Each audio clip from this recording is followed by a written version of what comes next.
धर्मानुरागी, धर्म प्रेमियों, कथा प्रेमियों, समस्त श्रोतागणों, आबाल वृद्ध वनिताओं, मंच पर उपस्थित सभी आचार्यगण, यजमानगण, कलाकारगण, सभी दूर दराज से आए हुए हमारे अतिथिगण,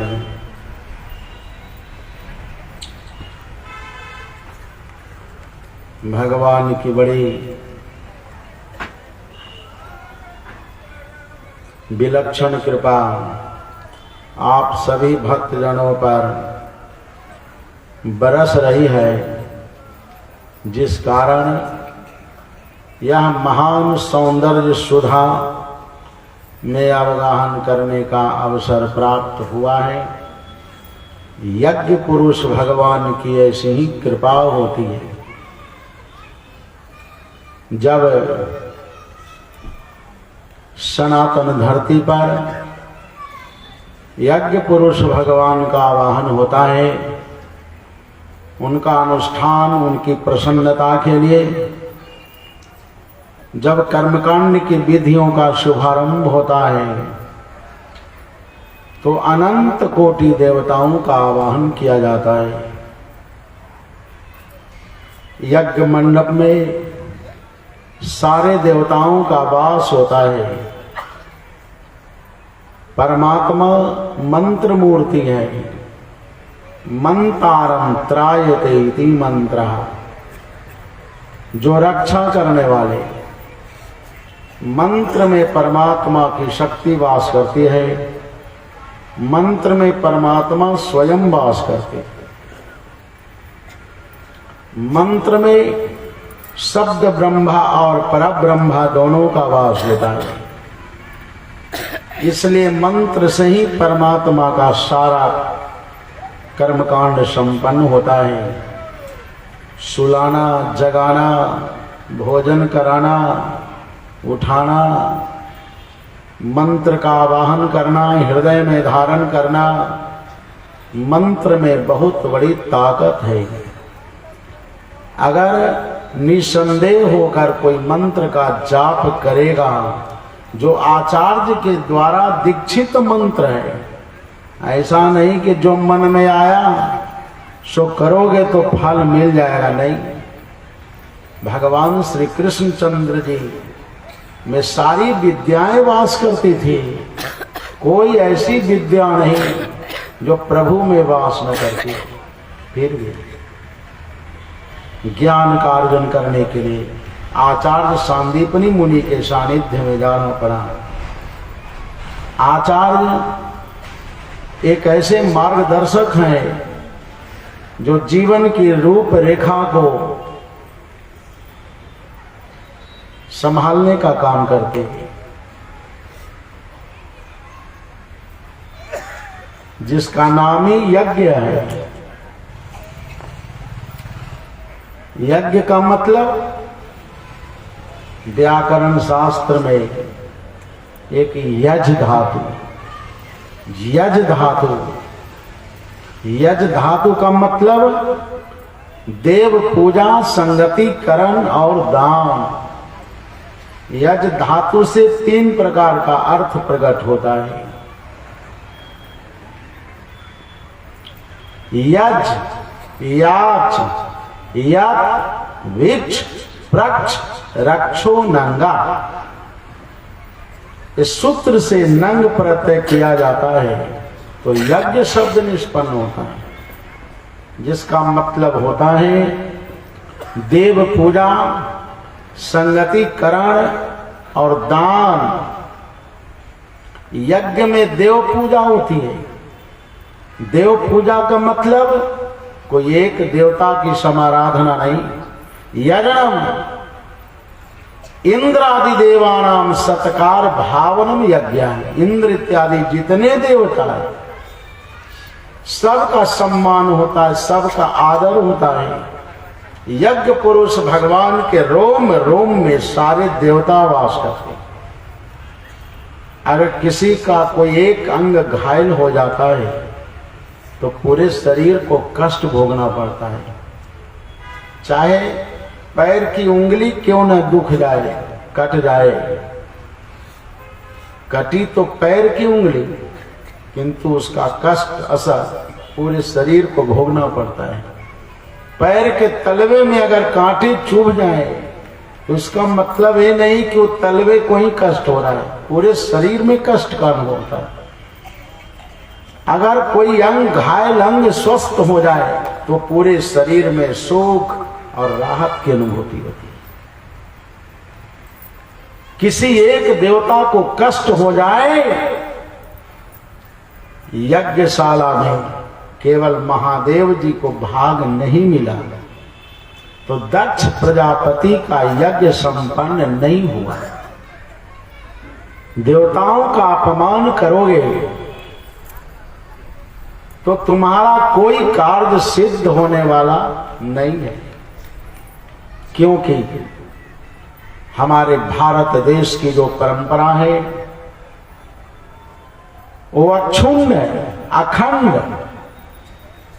जैसे गंगा की धारा समुद्र में अखंड गिरती है, उसी तरह से जो सनातन परंपरा का सम्मान करता है उसके घर में रिद्धि सिद्धियों का वास हो जाता है। इंद्र आदि देवाना समस्त देवताओं का वाहन होता है, देव पूजा है। यज्ञ पुरुष तो केवल मंत्र विग्रह है, एक मूर्ति, एक विग्रह, एक स्वरूप, एक जड़। वृक्षों की जो जड़ है उसमें कितने तने होते, शाखाएं होती, कितनी डालियां होती, कितने पत्ते, कितने मंजर, फल। किंतु कोई चाहे कि वृक्ष के एक एक पत्ते को पटाकर मैं वृक्ष को हरा भरा रखूं तो ये संभव नहीं है। उसकी जड़ को सींचना होगा। उसी तरह से यज्ञ पुरुष सबके आधार है, आश्रय तत्व है, वही परम लक्ष्य है, उद्देश्य है। और उस उद्देश्य की प्राप्ति के लिए जितने देवता हैं सब उनकी सेवा करते हैं। यजनम, यज्ञ में संगतिकरण भी होता है। यज्ञ में सत्संग न हो तो यज्ञ पुरुष भगवान की प्रसन्नता संभव नहीं है। संगतिकरण का मतलब यजनम, धर्म, देश, जाति मर्यादा रक्षायै महापुरुषाणाम एकीकरणम यज्ञ। जहां पर धर्म की रक्षा की बात आती है, जो धर्म की रक्षा करेगा धर्म उसी की रक्षा करेगा। धर्म के विरुद्ध आचरण करोगे तो बार बार चिल्लाने रहने पर भी धर्म तुम्हारी रक्षा नहीं करेगा। मनुष्य का सोना और जागना धर्म के लिए होता है। धर्मी नहीं ना पशु ही समान। जो मनुष्य धर्म से गिर गया, अपनी मानवता से हीन हो गया, अपनी संस्कृति से गिर गया, अपनी सभ्यता और आचरण से गिर गया, तो समझो कि मनुष्य के रूप में वो बैल है। बैल, आदमी के रूप में बैल समझो, बिना सींग और पुच्छ वाला जानवर समझो, पृथ्वी का बोझ मानो, और माता को गर्भ काल में केवल कष्ट देने के लिए ही पैदा हुआ, उसका दूसरा कोई प्रयोजन नहीं। धर्म की रक्षा होती है यज्ञ में, इसलिए यज्ञ होता है। देश, यज्ञ के द्वारा राष्ट्र की रक्षा होती है। ये भोगियों से, भोग विलासियों से देश की रक्षा नहीं होती। जो रजो धर्म में लगे रहते हैं दिन रात, इधर भी मिल जाए उधर भी मिल जाए, एकादशी भी कर लूं द्वादशी भी कर लूं, एकदम झटपट।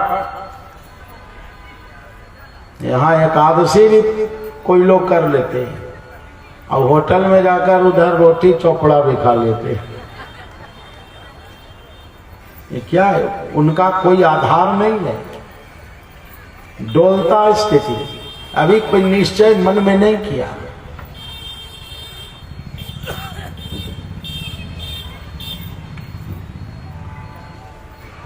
अभी निश्चय मन में किया नहीं।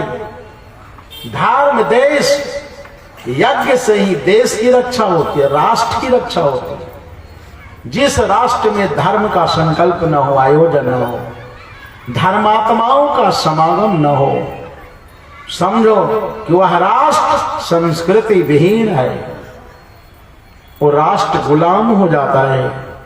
हर राष्ट्र का अपना एक धर्म होता है, एक स्वभाव होता है। राष्ट्र की रक्षा करना, देश की रक्षा करना, देश के हित में कोई संकल्प लेना, केवल अपने स्वार्थ के लिए नहीं, सबके कल्याण के लिए संकल्प लेना।